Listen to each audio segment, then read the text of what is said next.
Have you ever felt struggle and frustration with vocal exercises that are supposed to help you access higher notes in your range?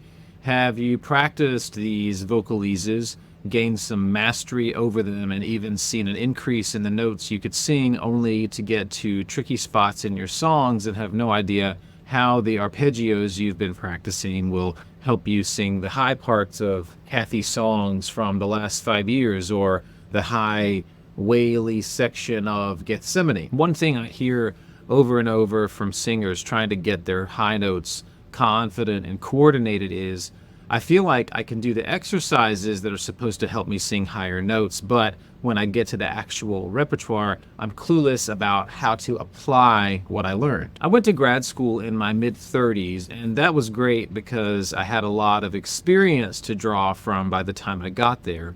I was able to select what I knew would make me a better teacher and singer. So my first year of study, I was figuring out a lot about my technique. I explained to you in an earlier video about how I struggled with a lot of confusion about breath, support, vocal tract shaping, the whole gamut really. I was clueless about basic acoustics, and I was just trying to learn the rules of how to move your breath and hold your mouth to make certain sounds. So my first year of grad school, my studio teacher submitted me for the university's concerto competition, and I chose to sing an aria from Massenet's Manon that featured climactic high B's. So when the B's were working, they worked well, but when they weren't, I sounded kind of like a distressed donkey. There was no in between. So the day of the auditions, I found it was on like Donkey Kong. I got to the B's, I opened my mouth for the ah vowel, and I hoped for the best, and the worst came out of my mouth. So to make matters worse, this climactic moment occurs twice in the aria, so it was 2 times the bellowing ass. I did not move forward in that competition, but the soprano who did sang Mozart beautifully. So you're probably wondering, is there any way for you to sing high B's or your voice's equivalent with consistency and confidence? Is there truly a simple process or exercise system you can follow to access these abilities in your own voice? And then how do you apply this information and new coordination to actual songs where you sing words and share emotions? Hey there, if you're new here, my name's Dan Calloway. I teach musical theater, voice, and vocal pedagogy at Boston Conservatory at Berkeley. I have 25 years plus working on equity stages and more than 15 years helping singers get to work on Broadway, national tours, regionally, and around the world. So welcome, and I'm glad you're here with me. So the answer to all your previously asked questions: is there a straightforward way to access your highs? Is there a simple process, and can you confidently apply this to your repertoire? The answer is yes, absolutely. And the great news is that the keys to extending and balancing your range upward are hiding in plain sight, right in the middle of the songs that might be frustrating you. As I explain how you're going to go about this, you're going to see immediately what I mean. Your understanding of your voice and confidence in executing higher pitches is going to increase, and you'll understand the pieces you need in order to put together exercises that give you exactly what you need to get where you want to go with your singing. So what we're going to do is this. I'm going to lead you through a series of exercises that will demystify how high notes happen. For foundational principles on this, check out the video I uploaded last week called Before You Sing High Notes in Musical Theater. I'll link that in the description. That will take you through a breakdown of the systems of singing so that you have a deeper understanding of how body use affects breath, and breath affects phonation, and then how vocal tract shaping affects all of that and plays a huge role in what sounds come out of you. Each exercise I take you through is going to answer those 3 main questions. How do you sing the notes? What is the step-by-step process to train yourself into that ability?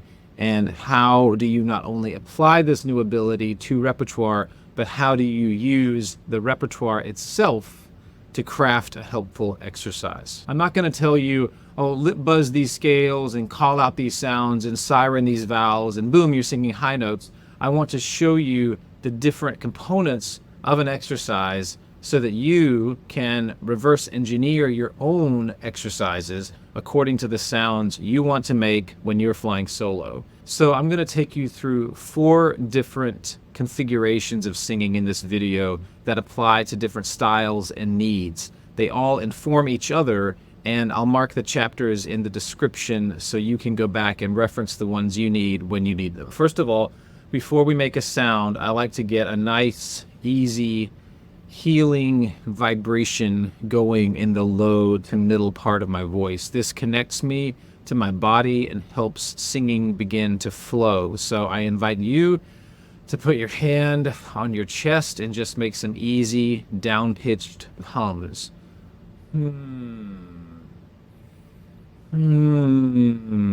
Witness how your voice vibrates through and define that as a healing massage for your folds and vocal tract. It should feel really nice and easy. And for all these exercises, I'm going to give you the framework that you can then move and repeat wherever it suits you best. So you can really make customized exercises for yourself based on certain principles that will get you from A to B.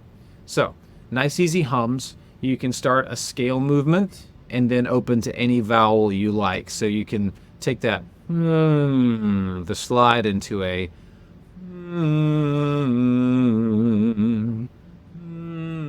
me,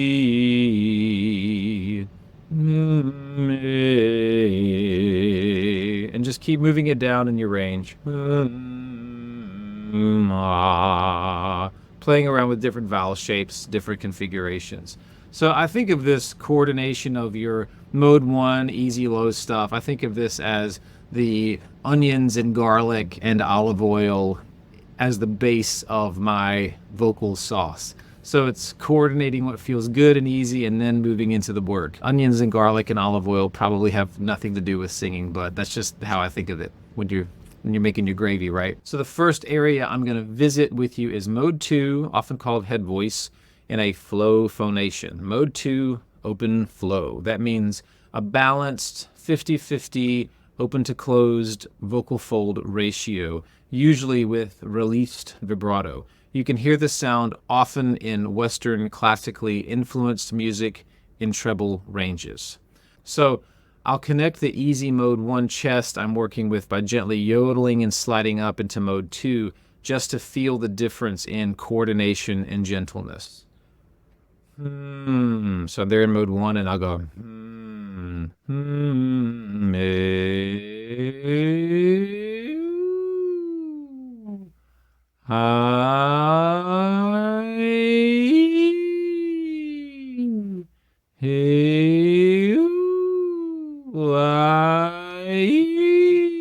So A, ah, nice vowels for chest. Oo, e, nice vowels for head. On this change from mode 1 to mode 2, pay attention also to your pharynx, your swallowing muscles, and do your best to let them remain soft as you move into mode 2. It's like your pharynx is getting a massage at a spa, and your massage therapist hits a really nice spot, and you're all like, ooh, hey. So like you're gonna just, when you're receiving a massage, you soften your muscles so they can be moved and healed. So think of your pharynx in a similar way, receiving healing vibration from the oscillations inside the larynx. So this will allow ample resonant space as you navigate this coordination and a deeper degree of freedom so that you'll feel and we will hear that nice therapeutic situation. Then when I've yodeled my way into mode 2, then I'll do some gentle sirens that will stretch me into the higher parts of my mode 2 range.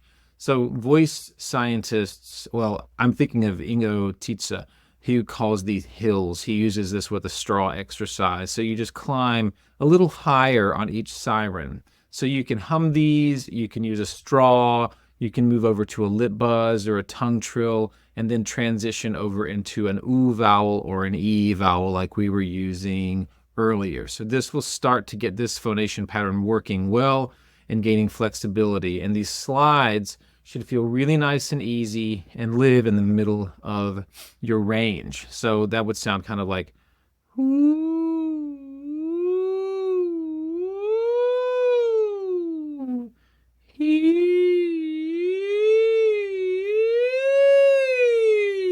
so just progressively wider intervals as you just slide up and up and up. Now we're going to do a soothing, slidey exercise that will turn into a chromatic scale that will promote flexibility and stretch in your range along with balance and efficiency. What you're training here is giving your larynx freedom to stretch your vocal folds into a longer vibrating pattern. If you turn the string peg on your guitar a little tighter, the pitch increases. So the same thing happens in your larynx when the folds lengthen to produce higher pitches. So the exercise goes first, you slide 1, 3, 1, 5, 1, and then you sing a chromatic scale in the space of a third. So it sounds like this.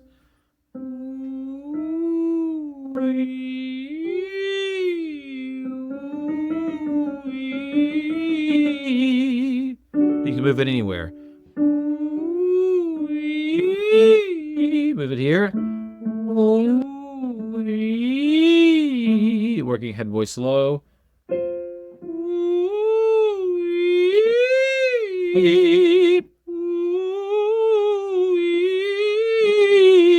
So go back and ask yourself the questions I told you about in the foundational video on every exercise, every phrase. Ask your body, how much breath do I need for this phrase? And how much dynamic support do I need for it? And once you've listened to yourself for that answer, you'll start to play with this. And like I said, you'll move it down, move it up, move it to different locations. You don't have to move in stepwise motion. In fact, it's good to give your brain the task of coordinating the exercise in separate pitch locations, surprising yourself a little to make your mind-body connection more nimble. So give yourself a few minutes with that. Keep your breath and your dynamic support questions in mind, and also just check in with your pharynx, your swallowing muscles, and then ask them if they're relaxing on the massage table, letting the vibrations work on them. So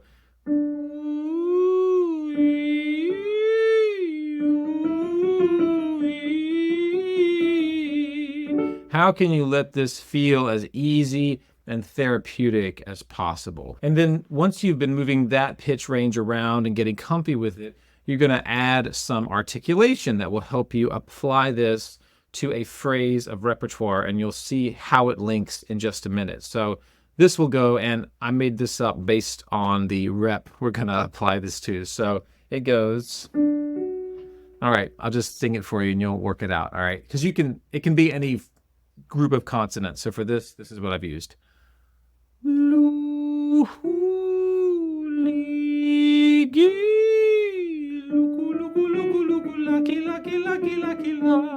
All right. The L and G and K in this act as tongue rockers. The L is what I call Italianate, and it just touches behind your top front teeth. And the G and K sounds, g, they bring the back of the tongue in contact with your soft palate. So the rocking motion of this gives the tongue a gentle freeing movement that allows it to float into the mouth, giving you a lot of acoustic advantages with clear articulation.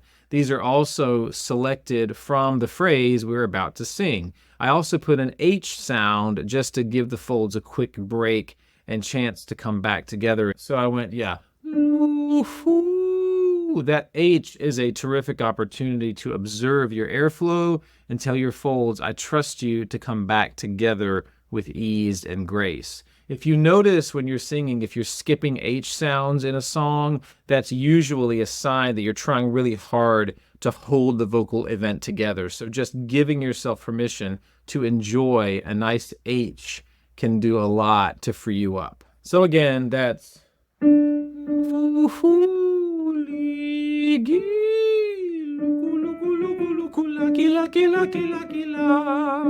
move that around to different locations.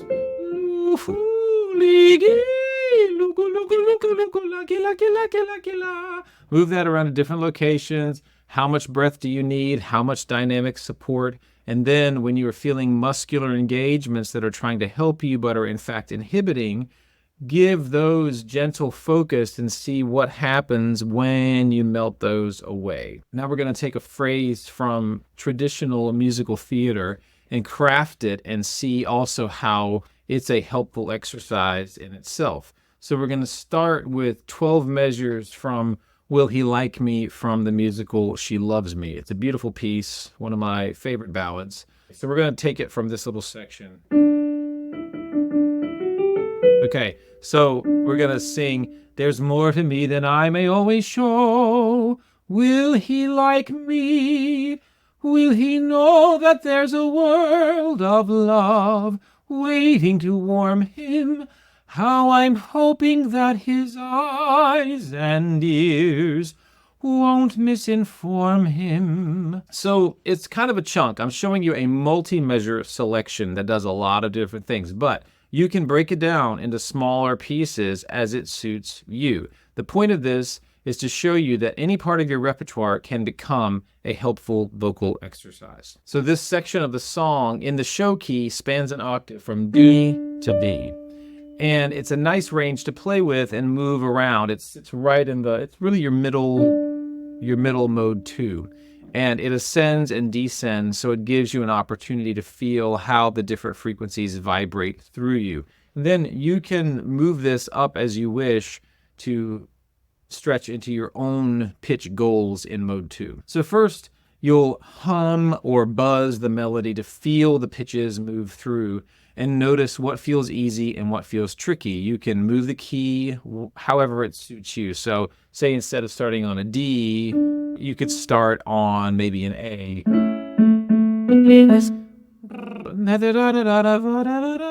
You could start there. You can move it around from there. You want to start it in a comfy place where you can feel some cushion around either side of the phrase. And this way you can pay attention to the movement of air and the coordination of the melody without navigating the difficulty of the higher pitches just yet. It gives your body an on-ramp where you can feel how the parts of the phrase relate to each other and how you might execute the pitches when you were in the originally composed key. So if I do this on a lip buzz, I'll do it in the original show key. But you could start here. But I'll start it in the show key. Okay, so you would just go through the phrase on a buzz.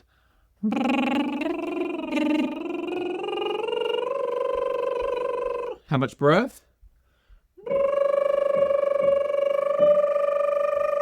Okay, getting a little higher for me. Let's see how this goes.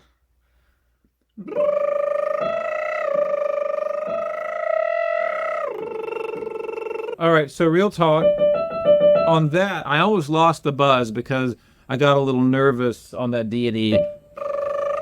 See right there? Oh my gosh. So it seized up a little bit, cut off my airflow, and that'll stop the buzz. So if you're working on a buzz and the buzz stops, often that's the body that's grabbing onto something and won't allow the air to flow. So you have to trust the airflow. And right there, see, I'm losing some of the buzz because some tensions that are creeping around. So that's something to look at.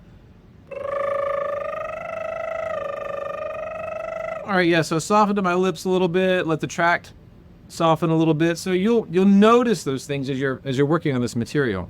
Ask yourself these same questions again over and over. How much air do I need? How much dynamic support? And even just to let you know, after I did that on the buzz, my body's like, oh gosh.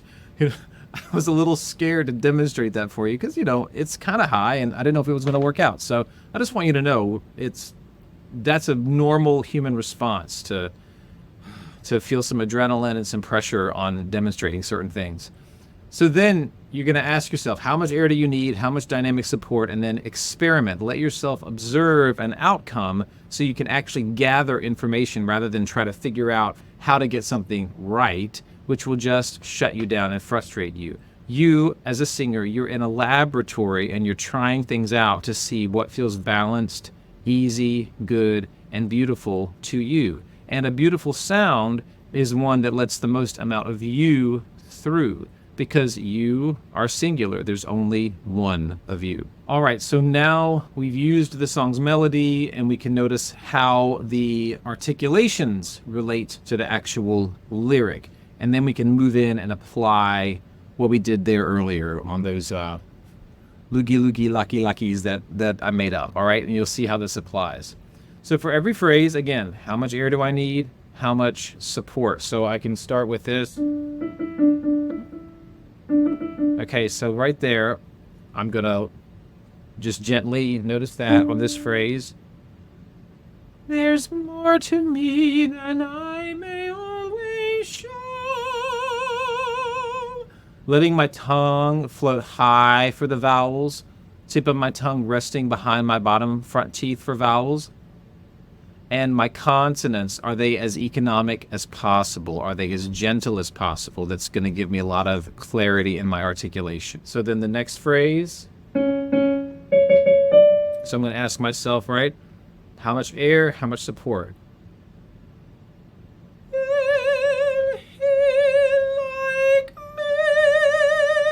So that's, I'm going to see, how do I balance that? I'm letting that gentleness that I've gained from the lip buzzes, from the slidey and chromatic articulations and those exercises, the information I gained from there, I'm going to let it apply into the rep. So there's that terrific half step. One reason I wanted you to feel the chromatics that we set up in those other exercises. He raised the fourth scale degree to create this beautiful minor second lean for this question Amalia asks. And this device gets used a lot in musical theater, so be on the lookout for that raised fourth degree into the fifth degree. You'll see it a lot when you're aware of it. And also in this phrase, where your L's and K's and H's all in one phrase. Will he like me, right? So you can really map out the gentleness of those articulations. Now, she raises the question one more degree here.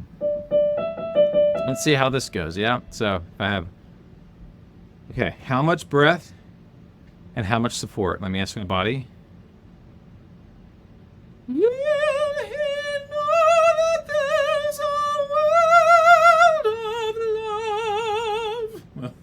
I got it out, but I don't know if anybody's going to be hiring me to play Amalia anytime soon, but I asked myself, how, and you know, I'm a little like, oh, is this going to come out in front of you? So, you know, I just want you to know that's the thing that happens.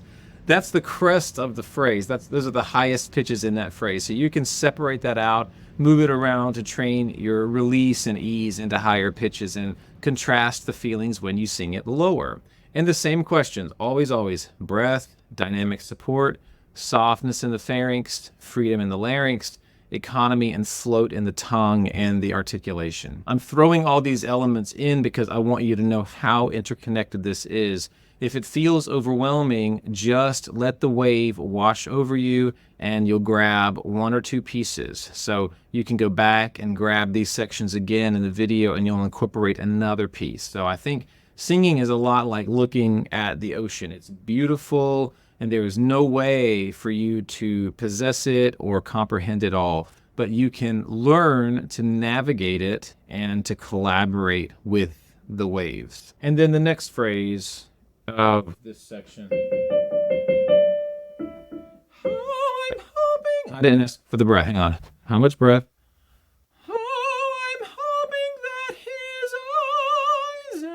Ears won't misinform him. So there we've come back down closer to home. Did I sing the right note? Something like that. I might have been off. Oh no, that was that sharp. Yeah, we've come back down closer to home base to ask the next question. So we've got the voice moving. We've connected into soft and easy feeling mode 2. We've started sliding and stretching around in there. And we used hums, a straw, or a lip buzz to access things with some helpful back pressure. And then we opened up the mouth with vowels. Then we added articulations that were similar to the ones in the song. And then we moved into the song itself, applying these feelings and principles, asking ourselves the same questions every time about air amount, dynamic support, and ease in the tract. Now, as you know, there are many ways to make mode 2 or head voice sounds. when we change the shape of the vocal tract, all kinds of fun can happen. You could do your best Julia Child impression. You could fill in for the voice of Elmo on Sesame Street, or employ an impassioned rock scream anytime you stub your toes. So the possibilities of mode 2 shaping are endless. So to move our mode 2 into a different coordination for various styles, I'm going to give you the same framework. How do you sing the notes? What's the step-by-step process to train yourself into that ability? And how do you apply it to the repertoire and use it to craft your own exercises? So let's return for a moment back to mode 1, easy chest, and let's slide and yodel up into mode 2 just for connectivity, balance, and fun. So we'll go.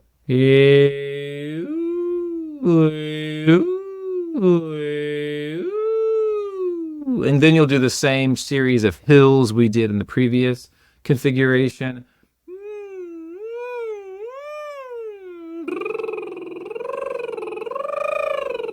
Well, now let's open into some vowels that promote twang and bright color in the tract. So A and A, those are terrific for this particular configuration. So we'll slide those around and move into sirens on that. And then maybe you even feel the difference in mode 1 and 2. Hey, yeah.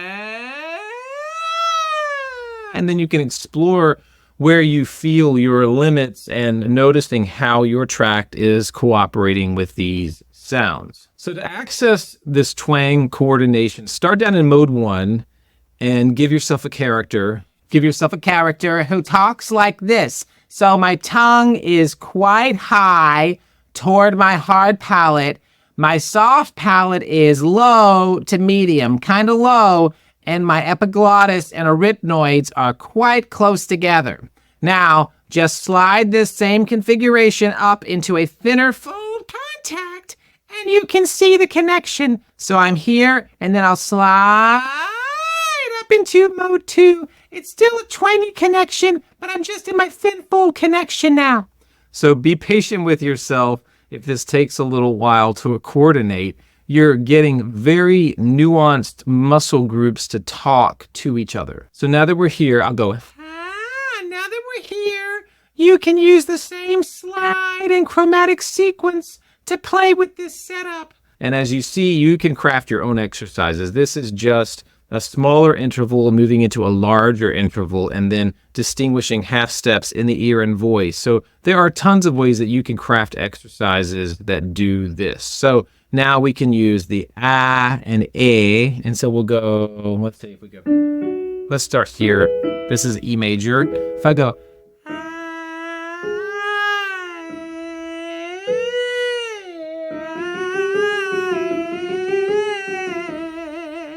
so in a mode 2, I'm using a twanged vowel and a much more twangy configuration for that sort of exercise. So I can move that all around.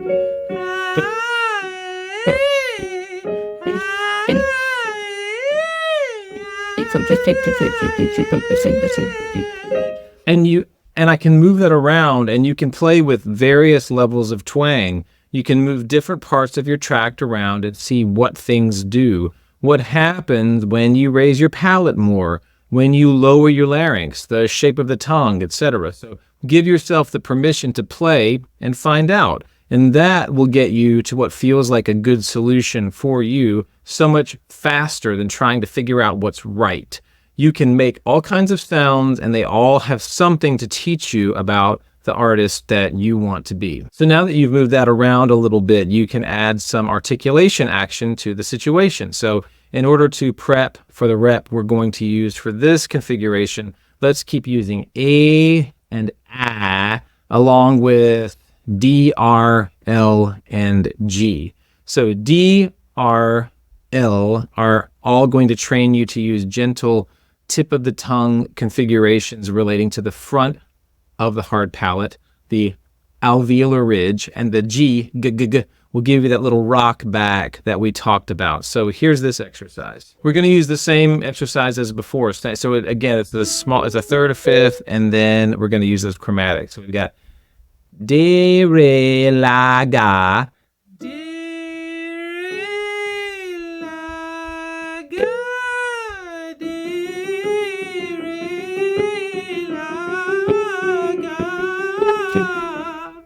Whoa, ran out of breath.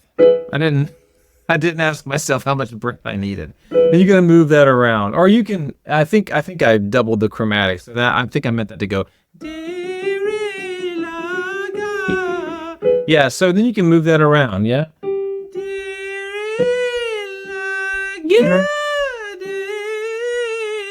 Yeah, I'm doing it again. So that's the idea on that. 1, 3, 1, 5 chromatics, and move that all around. And as you move that upward in frequency, you're going to tune in and observe as your vibrations feel thinner. The folds are indeed stretching. So the actual depth of vibration is getting less. So if you have a thicker fold, it's going to have a sort of a deeper phase of vibration, and it's going to get less and less and less. So observe that as you ascend. It's a thinner, smaller feeling event.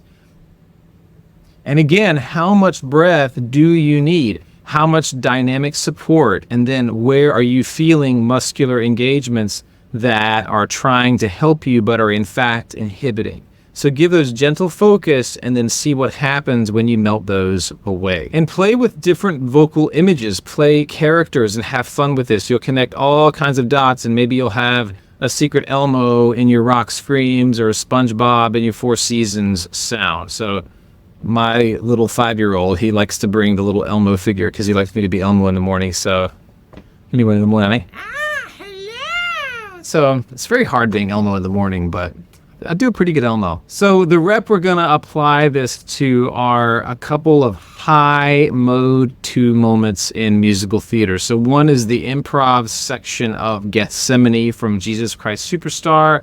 Tradition now expects this G5 to come out of Jesus's face in this time of anguish in the garden. So we'll talk about how to approach that and to craft it into an exercise.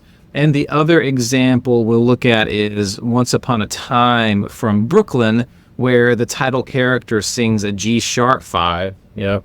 Yeah. And that's a leap of a night. I think she goes, yeah, that's what she does. I remember the first time I heard that. I think I was in like a bodega and I heard a commercial for the show. And I was like, what's going on? But it's quite a leap. Yeah. So Eden Espinosa, she sure did sing that. It was great. She did a great job. So in Gethsemane, Jesus is in horrible suffering and asking his Father why he has to die. Will his death and suffering be worth what the prize is for humanity on the other side? That state of being sounds like a terrific reason to scream out a high G.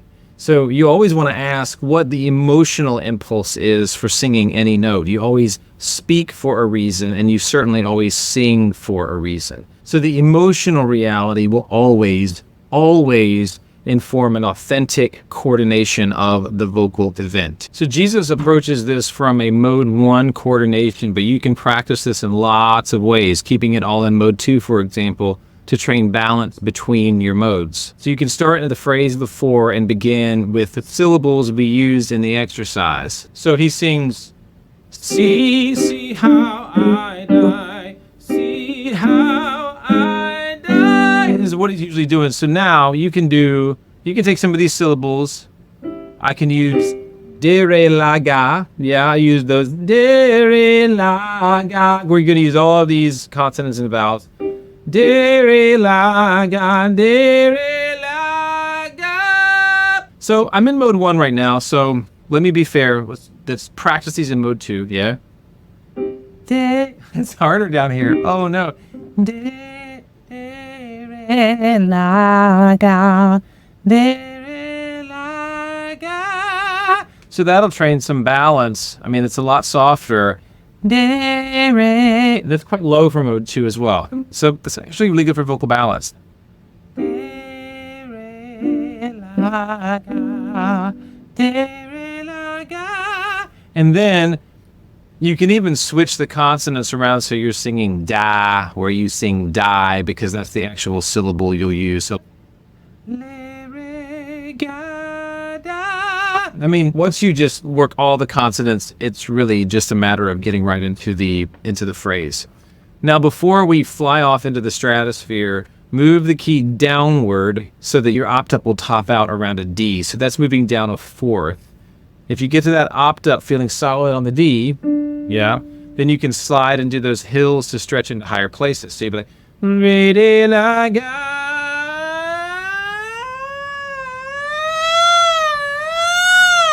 For this particular song, I think it's good to go ahead and sing that first part in mode 1, and then you're going to move into mode 2 for the eventual screaming. If you get that opt-up feeling solid on the D, you can slide and do those hills to stretch into higher places, and this will help you feel your own physical sensations on this and show you're operating along a stretching continuum and not trying to target separate cubby holes. And then you're ready to start playing with Tim Rice's lyrics. See how I die, see how I die. Okay, that's the G, and then he goes up the octave. And again, for the purpose of the exercise, you can practice it all in mode 2, and then when you're crafting the song, you can switch back into mode 1, or you can just do mode 1 and into mode 2, because that is what happens in the song. So depending on what your purposes are. The vocal tract shape is actually the same on both. So if I have see how I die, very low mode 2 for me. See how I die. You just have a thicker phonatory pattern going on before you switch to mode 2. In mode 1, you have a thicker phonatory pattern. The keys on this high G are to allow your voice to really thin out. The actual fold contact, when you get up here, it yields a very small feeling vibration. So make sure you're asking, what kind of dynamic support do you need? You probably won't need as much as you think. And this one probably involves some rib closure, because that's what we naturally do when we're in agony. The vowel shape, so like a sort of squeeze of the ribs is going to feel very natural here. And so the vowel shape and twang amount is also going to accomplish this. So this is going to be like ah, like cat. And the twang is very distinct. You're going to let your larynx fly as high as it wants to go, and the shortening of your tract tube will help you with this pitch. So you're going to wind into it and then send a feeling of release into your throat. Do some hills with this as well. I'll go ahead and demonstrate this in the original key. So if I have see how I die, see how I, and then you go die.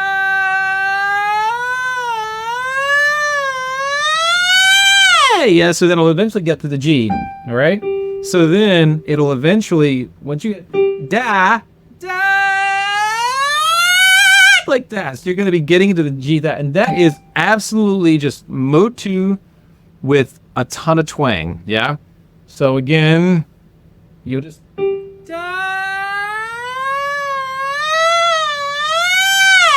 you'll stretch right into it, okay? So if the high G is not there quite yet, you know, if you do this every day and show up and listen to your body and let it stretch in, pretty soon, I believe you will be there. On Once Upon a Time from Brooklyn, you're spanning a 9th on the end of the song on the words more right. More right, you're going from a mode 1 into a mode 2. So here again, move the key down a 4th or 5th and determine what vowel you're going to use. So in this case, the word right is going to have an ah vowel like cat. And I'll link a video in the description for the vowels that help you in twanged coordinations in the description. That will explain a little more about vowel choice. This is also why I included the R in the exercise series. You'll want your R to be formed by the tip of your tongue relating to the front of the hard palate rather than the back configuration often used in American English. So you'll be forming my right, this will be my right, but when it's on pitch, it will sound like more right. So if I'm there and I'm going to move, I can try it here. Yeah, I'll do a C sharp to a D sharp, or even a C to a D. More right. Okay, so I'm going to feel that stretch. That's mode 1. More right. Yeah, and then I can more right, more right. Okay, eventually you'll work up to, I don't know if I have that note. We'll see. All right, more right, more right. We'll see. I don't think I got that. Yeah, barely. If I really get it, we'll see. Right. Let's see. All right, I'm gonna do the input. See what comes out. All right, I might have to cut this from the video. Okay, I got there. It's nothing anybody's going to pay for, but it's there. Okay. Oh, man, that's crazy. Okay, so I just literally just like, I was going to give my larynx the ability to go as high as he wanted to, and I just made an ah, and then tried to see what would happen. So I'm literally sweating because I'm like, is that gonna come out? And then like again, you can add. So if you go back down here, you can add some stretchy hills to feel the rubbery quality of everything. And then when you get to the key itself, you'll have a continuum concept rather than cubby holes. All right. So as you play with this, you'll also discover how your twang continuum affects things and creates different sounds for different styles. All right. Thanks for going with me on that. Hey there, so that's a framework for how to work with range extension for your mode 2 head voice coordinations. There's a whole other video that addresses range extension for mode 1 chest voice that I'll upload at the beginning of next week. The whole series just got to be over an hour, so I didn't want to overwhelm you with both content and time. If there's anything in this video that raised more questions for you, please just head down to the comments and ask me about it. I'll get back to you. And if it's a question that needs more time, I'll address it in a future video. So please ask me. This helps me to know how to help you better. And I will say, I break down the progression and exercise framework more extensively in this video because it was the beginning of an entire video, and I do more quick demonstration in the mode 1 chest voice examples that I'll upload later. So I'll put a link to my website with the exercise progression actually written out that you can grab in the description. So this one will be a good one just to absorb the overall framework. I still use it in the chest voice video, but this has a little bit more description. I'll also link the exercise series I created for you to gain understanding, skill, and confidence with your vocal registration and to know how to choose when you shift or don't from mode 1 chest to mode 2 head. You just pop in your email address and you'll get a link to those tools you can start using right away to get you feeling more flexible and confident. And most importantly, remember there is only one you, and somebody needs to hear the story only you can sing. Love much. Now go sing.